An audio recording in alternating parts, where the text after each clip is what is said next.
Hello bachcho, let's read the question. So question says that possible isomerism in the complex of this cobalt and again the cobalt is given, different ligands are present here and respectively यानी different ligands यहाँ पे given है, दोनों जगह पे metals cobalt लिया गया है और हमें पता नहीं कि यहाँ पे क्या क्या आइसोमर पॉसिबल है। जो ऑप्शंस है लिंकेज, ऑप्टिकल, आयनाइजेशन और ज्योमेट्रिकल, ये सारे ऑप्शंस है। तो अगर मैं पहले की बात करूं, मेटल को M मान लेते हैं और जो लिगेंड्स है एक NH3 जो 3 बार रिपीटेड है, मोनोडेंड्रेट को हम स्मॉल a से रिप्रेजेंट, स्मॉल लेटर से रिप्रेजेंट करते हैं बेसिकली। और यहाँ पे भी एक और लिगेंड्स है जो 3 बार रिपीट हो रहे हैं। तो इसके लिए सबसे पहले बेस्ट तरीका होता है आपका ज्योमेट्रिकल चेक करने का। ज्योमेट्रिकल आइसोमर चेक करने का क्या तरीका होता है, अगर कोऑर्डिनेशन नंबर 6 है तो 3 पेयर बनाएंगे। अब तीनों पेयर का हम क्या करेंगे, अरेंजमेंट चेक करेंगे। जैसे ए बी और बी बनाया, क्या इसके अलावा कोई दूसरा अरेंजमेंट हो सकता है? तो यस पॉसिबल है। ए के साथ बी रखा, फिर से हमने ए के साथ बी रखा और ए रखा, तो मतलब पहले वाले कॉम्प्लेक्स में ज्योमेट्रिकल आइसोमर पॉसिबल है।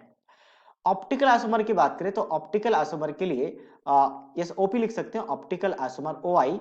तो इसके लिए हम क्या करते हैं, स्ट्रक्चर बनाते हैं और स्ट्रक्चर बना के देखते हैं कोई प्लेन ऑफ सिमेट्री या सेंटर ऑफ सिमेट्री एग्जिस्ट करता है या नहीं करता है। अगर प्लेन ऑफ सिमेट्री या सेंटर ऑफ सिमेट्री बन गया तो इसका मतलब मॉलिक्यूल्स क्या रहेगा, ऑप्टिकली इनएक्टिव, यानी कोई ऑप्टिकल आइसोमर नहीं शो करेगा।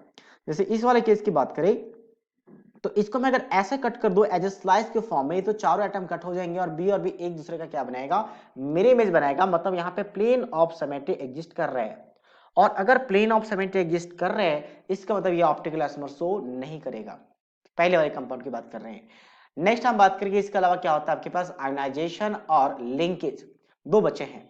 तो आयनाइजेशन की बात करें तो यहाँ पे आयनाइजेशन स्पेयर में कोई आयंस हो तभी पॉसिबल है, जैसे यहाँ पे आयंस है। तो पहले वाले केस में आपका आयनाइजेशन पॉसिबल नहीं है, तो आयनाइजेशन यहाँ पे पॉसिबल नहीं है।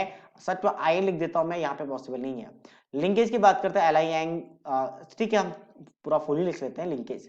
तो लिंकेज में कोई एम्बीडेंटेड लिगेंड्स हो तो लिंकेज आइसोमर पॉसिबल है।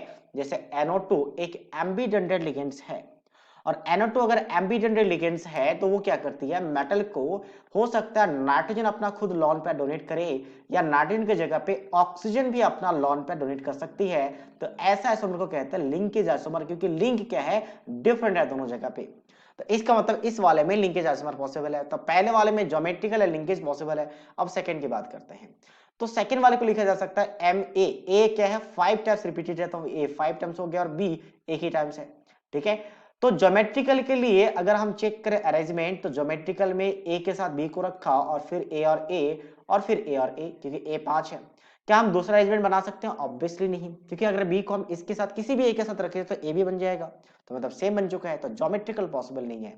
ऑप्टिकल आइसोमर की बात करें तो ऑप्टिकल आइसोमर के लिए आप अगर स्ट्रक्चर बनाओगे तो प्लेन ऑफ सिमेट्री तो श्योर यहाँ पे एग्जिस्ट करेगा ही करेगा, एक ही भी है, बाकी 5 ए है। तो मॉलिक्यूल्स को आप कट करोगे तो ऑब्वियसली इसमें प्लेन ऑफ सिमेट्री आपको मिल जाएगा। हम अगर मॉलिक्यूल्स एज स्लाइस काट दे तो यहाँ पे सारे एटम्स कट हो जाएंगे और ऊपर वाले का मिरर इमेज नीचे प्रेजेंट है, तो प्लेन ऑफ सिमेट्री है तो ऑप्टिकल आइसोमर शो नहीं करेगा। नेक्स्ट हम बात करते हैं लिंकेज का। ठीक है, तो लिंकेज में ये भी शो करेगा क्योंकि यहाँ पे भी NO2 है और NO2, अच्छा ऐसे लिगेंड्स को कहते हैं एम्बीडेंटेड लिगेंड्स। तो दोनों जगह पे NO2 प्रेजेंट है तो दोनों क्या कर सकता है, लिंकेज आइसोमर शो कर सकती है। उसके बाद नेक्स्ट क्या बचा आपके पास, अच्छा ज्योमेट्रिकल तो हो चुकी है, और क्या बचा आपके पास ज्योमेट्रिकल के अलावा, ज्योमेट्रिकल अलावा आपके पास क्या बचा है, एक आपका आयनाइजेशन। तो आयनाइजेशन की बात करें तो आयनाइजेशन में क्या आ जाएगा आपका, तो आयनाइजेशन में यहां से आयंस का एक्सचेंज। तो आयन का मतलब अंदर अगर NO2 एक आयन है तो इस क्लोरीन के साथ एक्सचेंज कर सकते हैं और इसके बाद एक नया आइसोमर बन जाएगा, इसे हम कहते हैं आयनाइजेशन आइसोमर्स बेसिकली। तो बाहर आ जाएगा NO2 और एक क्लोरीन, ये तो इसका मतलब आयनाइजेशन भी शो कर सकता है। तो क्या होगा ऑप्शन आपके पास, ज्योमेट्रिकल के साथ लिंकेज या ज्योमेट्रिकल के साथ आयनाइजेशन, या लिंकेज के साथ लिंकेज या लिंकेज के साथ आयनाइजेशन। तो ये कोई भी ऑप्शन देखते हैं।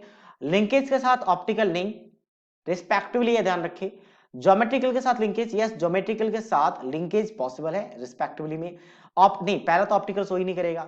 लिंकेज के साथ ज्योमेट्रिकल, पहला लिंकेज तो शो कर रहा है बट दूसरा ज्योमेट्रिकल नहीं है, तो ये भी रॉन्ग है। So that means only B is the right answer of this question. So I hope you understood it well. All the best.